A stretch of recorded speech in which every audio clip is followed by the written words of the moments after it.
یا رسول اللہ میری روزی بڑھ جائے، مجھے کوئی بتائیں۔ ایک تو یہ جو سوشل میڈیا پہ ہے نا وظیفے بتانے والے، یہ لطراں دے لائق ہیں، لطراں دے، یہ نامراد ادھر لے جاتے ہیں جدھر نہ میرے نبی نے بتایا نہ میرے اللہ نے بتایا۔ میرے نبی نے کوئی لمبی تسبیح نہیں بتائی، 1000 واری اے پڑھتے، 1000 واری اے پڑھ، ہکٹنگ چاہتے پڑھ۔ یہ سب کم وقت مال کماؤ ہیں، یہ پیسے بنا رہے ہیں، ان کے پاس تم سے ہم سے زیادہ پیسے ہوتے ہیں۔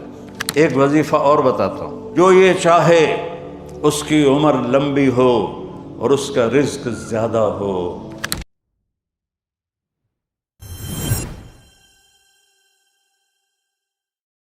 قناعت والی زندگی سیکھو، نماز سے رزق بڑھتا ہے۔ اور ایک حدیث سناتا ہوں، طارق جمیل صرف زبان ہلا رہا ہے، بات میرے نبی کی ہے۔ ایک صحابی آتے ہیں، یا رسول اللہ میں چاہتا ہوں میری روزی زیادہ ہو جائے۔ آپ چاہتے ہیں سارے؟ بولو، ہیں؟ میں بھی چاہتا ہوں، میرا بھی دل کریں دا میری زمین نہ چو ڈھیر کپا ہوئے، ہیں؟ ہم سارے چاہتے ہیں۔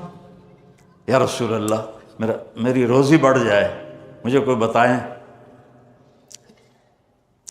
ایک تو یہ جو سوشل میڈیا پہ ہے نا وظیفے بتانے والے، یہ لطراں دے لائق ہیں، لطراں دے، یہ نامراد ادھر لے جاتے ہیں جدھر نہ میرے نبی نے بتایا نہ میرے اللہ نے بتایا۔ ایک تو ان کو سننا چھوڑ دو، میں اپنے نبی کا وظیفہ بتا رہا ہوں جو ہر آدمی، ہر مرد عورت کر سکتا ہے، چھوٹا بڑا بوڑھا جوان۔ یا رسول اللہ میری روزی بڑھ جائے۔ آپ نے کیا کہا؟ ادم علی الطہارہ یوسع علیک رزقک، با وضو رہا کر تیرا رزق بڑھ جائے گا۔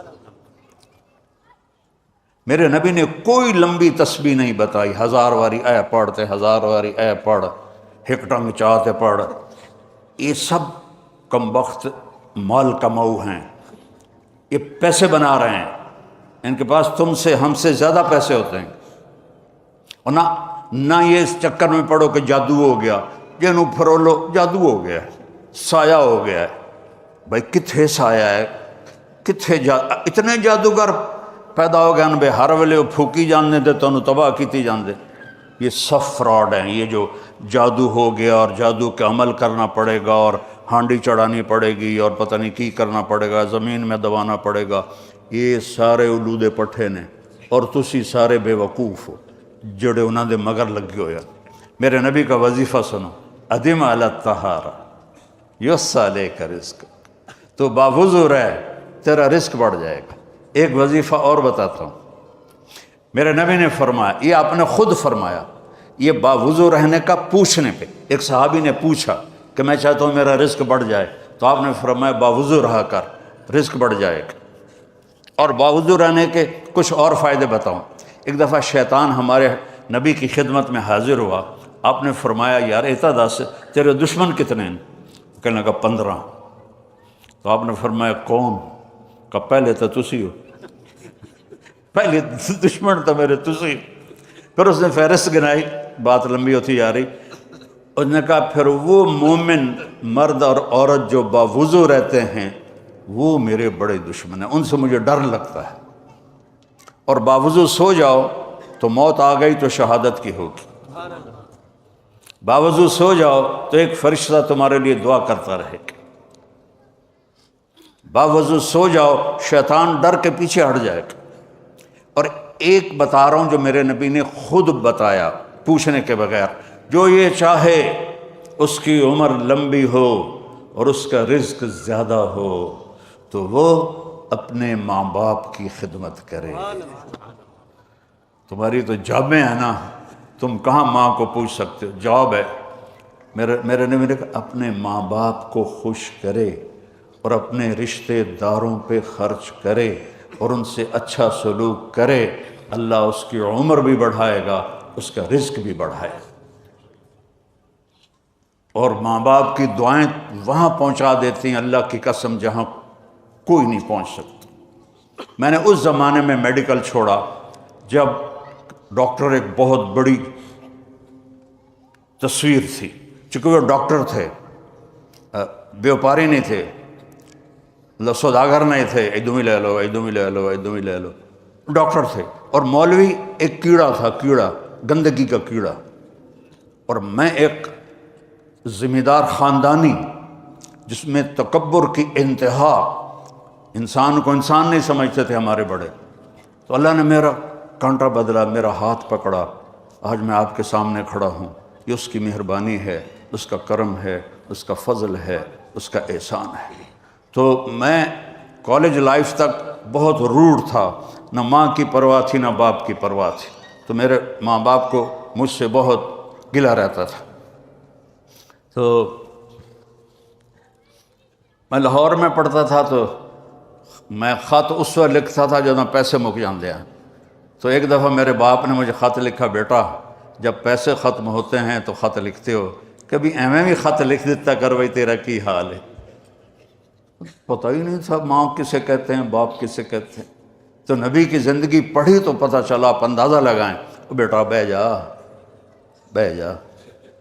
میرے نبی نے فرمایا، یہ عورتیں بھی بیٹھی ہیں، کاش میری ماں ہوتی زندہ اور میں عشاء کی نماز کی نیت باندھ کے فرض نماز مسجد کی مصلی پر پیچھے نمازی ہوتے اور میں سورۃ فاتحہ شروع کر چکا ہوتا، الحمدللہ رب العالمین، اور ادھر میرے گھر سے میری ماں کہتی محمد، تو میں نماز توڑ کے کہتا جی اماں جان میں آیا، جی اماں جان میں آیا۔ یہ ماں کا مرتبہ بتایا۔ یہاں تو صرف پونڈ کو دنیا جانتی ہے۔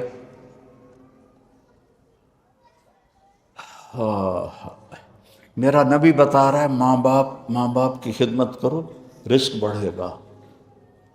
اپنے رشتہ داروں سے لڑو نہیں، اچھا سلوک کرو۔ عام طور پر رشتہ دار آپس میں سینگ پھنسے ہوتے ہیں، اور ہمارے ذمہ داروں میں تو ویسے ہی توبہ توبہ توبہ توبہ، اسی لیکا چھک دیتا ہے۔ سمجھتے ہو اس بات کو؟ لیکا چھک دیتا، کیا مطلب؟ کہ بس ہم نے دیوار کھڑی کر دی ہے، نہ اس کو ملیں گے، نہ اس کی شادی میں، نہ اس کی غمی میں، نہ اس کے جنازے میں، نہ اس کی میت میں۔ اس حد تک سنگین ہو جاتے ہیں۔ اور میرا نبی کہہ رہا ہے رشتہ داروں کی سختی کے باوجود اچھا سلوک کر، ماں باپ کی دعائیں لے، تو اللہ تیرا رزق بڑھا دے گا۔ تو جب میں تبلیغ میں لگا، مدرسے میں داخل ہوا، میرے والد اتنے ناراض ہوئے کہ مجھے گھر سے نکال دیا۔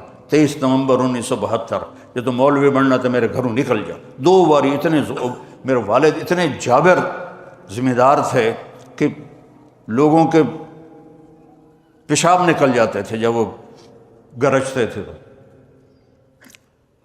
درخت سے باندھ کے مارتے تھے۔ مجھے کہا، اور میری عمر کتنی؟ 18 سال۔ میں خود حیران ہوتا ہوں کہ ایڈی چھوٹی عمر میرے اللہ نے میروں کیویں ہمت دیتی۔ میں کہا نہیں، میں مولوی بننا ہے۔ پھر میرے باپ نے کہا اچھا نکل جا میرے گھروں، 2 دفعہ کہا نکل جا میرے گھر۔ پھر جب اللہ نے میری زندگی پلٹی اور میں چھٹی میں آتا اور میں اپنے باپ کی خدمت کرتا، تیل لگاتا، پاؤں دباتا۔ نوکر ہوتے تھے، نوکرانوں تو ہوب نہیں نا، انہیں تو انجن کرنا ہوں۔ تو وہ ایک ہمارے بزرگ لیٹے ہوئے تھے، ان کو لوگ دبا رہے تھے، تو کسی نے پوچھا حضرت کیا حال ہے؟ کہا جی بس میں صبر کا ثواب لے رہا ہوں اور یہ تھکن کا ثواب لے رہے ہیں۔ تو میں اپنے باپ کو بڑے دل سے دباتا، تو مجھے میرے باپ کی دعا لگی۔ وہ کہتے پتر میریاں اکھیاں تا نہیں ویکھنا، پتر میریاں اکھیاں تا نہیں ویکھنا، پر تو ویکھی ایک دن اللہ تینوں بڑی عزت دے سی۔ یہ میرے باپ کی دعا مجھے